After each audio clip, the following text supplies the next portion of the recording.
السلام علیکم ورحمۃ اللہ وبرکاتہ۔ نیار عباس بھائی نے سوال کیا ہے کہ جب کوئی فوت ہو جاتا ہے تو اس کے گھر والے کچھ دن تک مولوی صاحب کو کھانا دیتے ہیں، اور وہ آتے ہیں۔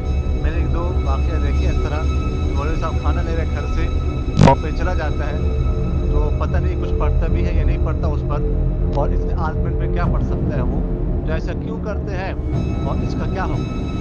دیکھیں، یہ بعض علاقوں میں ایسا ہوتا ہے کہ جب کوئی فوت ہو جاتا ہے تو محلے کا جو مسجد کا امام ہوتا ہے، مولوی صاحب وغیرہ، اس کو 40 دن تک یا کم و بیش اس کو کھانا دیتے رہتے ہیں۔ اور اس کا کیا حکم ہے، شرعی حیثیت کیا ہے؟ دیکھو، یہ بالکل رسم ہے، یہ بالکل صرف رسم ہے، اور اس کی شرعن کوئی حیثیت نہیں ہے۔